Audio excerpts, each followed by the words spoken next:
You know the feeling, right? You're at the coffee shop, maybe the car dealership, or just shopping online. You're ready to pay, and then you hear that little question, would you like to add? It seems so small, almost insignificant.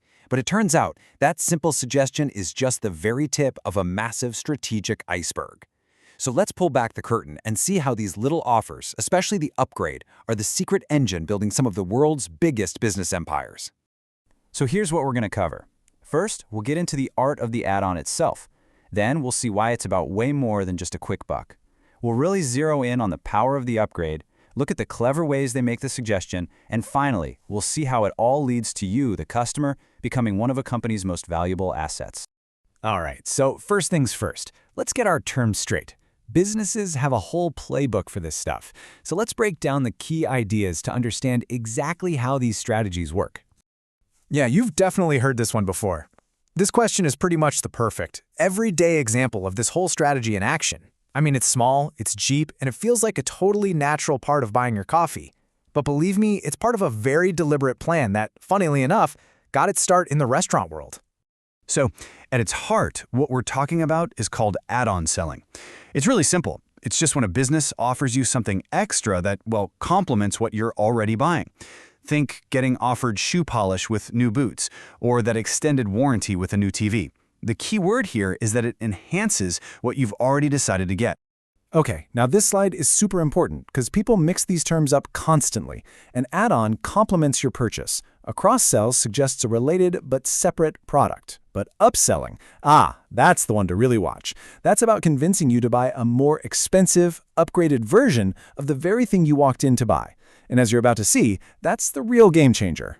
So what's the big deal? Why do companies put so much energy into this? You'd think it's just about squeezing a little more cash out of you on each sale, and, well, yeah, that's part of it.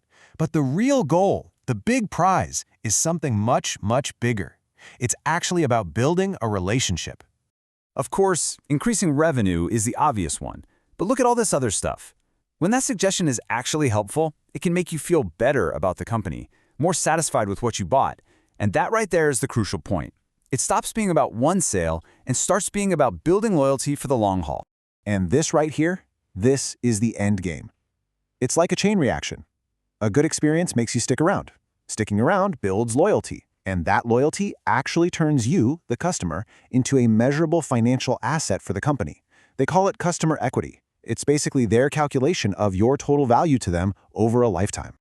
Okay, now we're getting to the heart of it. We're going to zero in on that upsell idea, because the simple concept of an upgrade is one of the most powerful engines for keeping customers, and honestly, it's a secret that's hiding in plain sight.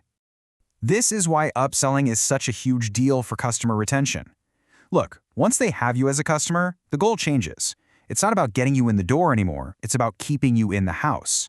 And the most common way they do that? They constantly dangle a clear path to something better, something shinier, the upgrade. And this quote, this one really just says it all. I mean, think about it for a second. Your phone, your car, the software on your computer. When was the last time a new model was a total revolution? Way more often, it's just a slightly tweaked, updated version of the last one.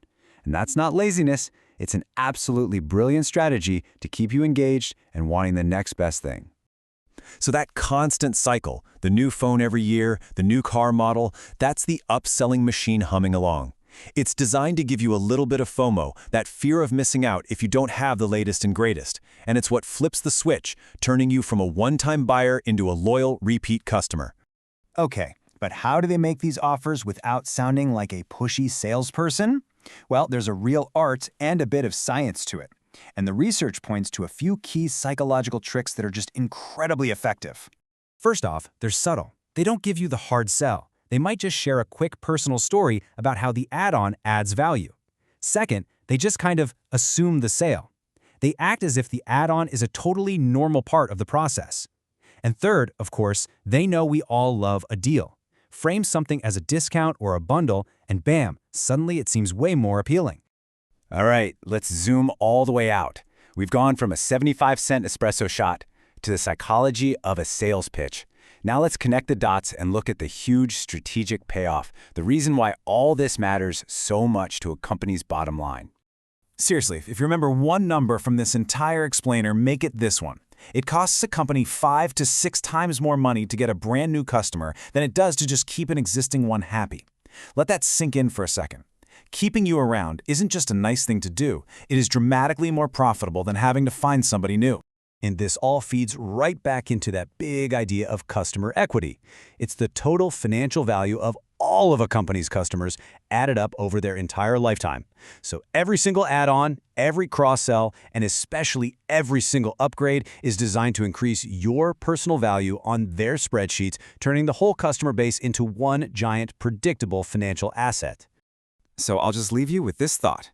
The next time you're about to buy something and you hear that question, that little suggestion to add something on, are you going to see it as just a simple transaction, or will you see the grander strategy at play? An invitation to become a permanent and very valuable part of a business empire.